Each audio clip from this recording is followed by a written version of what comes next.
Hi, I'm Phil, and I prefer to be called Phil, not Professor Root or Dr. Rooter, although I'll answer to those.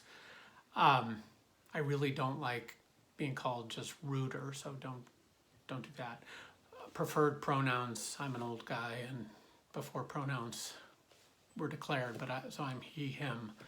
I try to remember to just use they for students, just because it works for everybody, but I'm not always great at that, so feel free to call me out when I slip.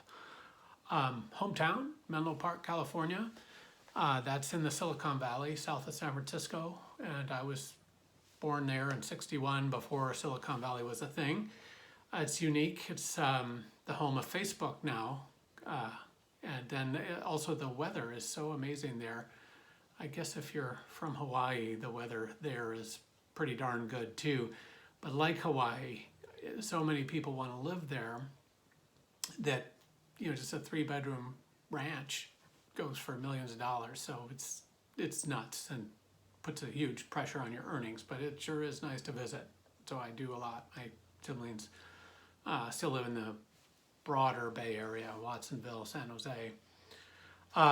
Books, I'm going to pick 3 categories. They're going to be books, Instagrammers, and sports teams. And my favorite book, I read a lot. I have a lot of favorite books, but one that I'm going to mention here is Heft. It's just a book called Heft. I don't even remember the author. I suppose I could have looked it up.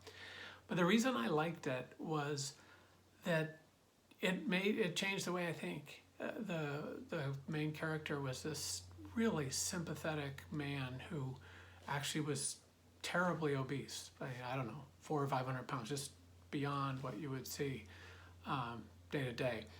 But he was just such a sympathetic character, and it made me think differently about obese people. I mean, huge people.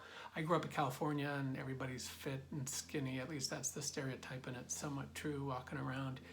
And so it's one of these biases, I think, that people have, including me. You grow up thinking a certain way, everybody around you thinks a certain way. You try not to be prejudiced, but I think I had a thing that wasn't, probably anti-obese or something. And anyway, it changed that, and in a good way. So once you meet somebody in a category that you don't particularly care much about, if you had a negative view, and then you meet somebody who's just lovely, you change the way you think about that whole category. Anyway, this book did that for me about obesity, and that's what books do for me. I live in books, and I love books, and they have that power over me.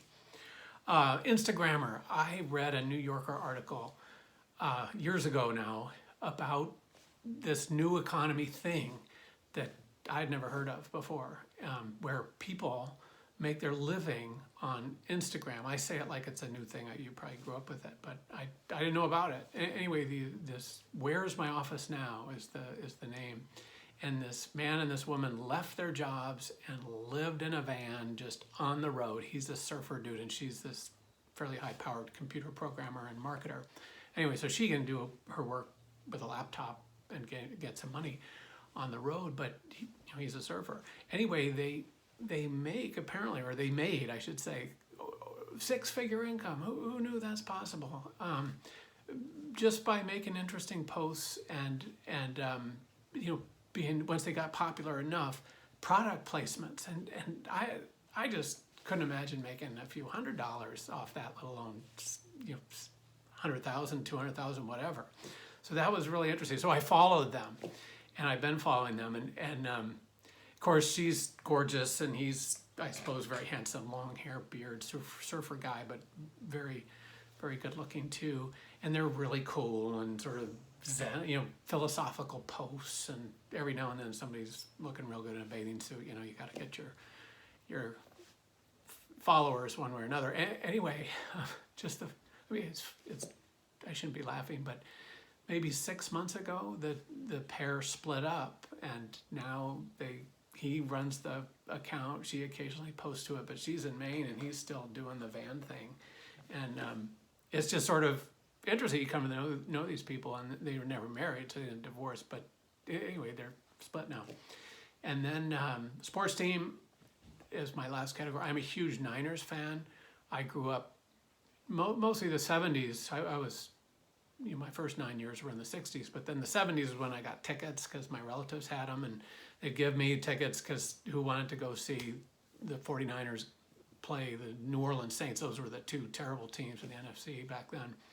And of course, that made 10 years of just terrible teams made the Super Bowl championships in the 80s just really sweet. And now we made it back, although we choked in the Super Bowl in 2020. We'll see if they can play a season this year. This is this weird COVID time. We'll just see. But even when they're terrible, I love the Niners. So it gets harder now that I know more about the concussions and all that, but boy, you grow up loving a team, even when you have moved away since 1979, you just still love the teams you grow up with, and the Niners and the Giants and the Warriors are my teams.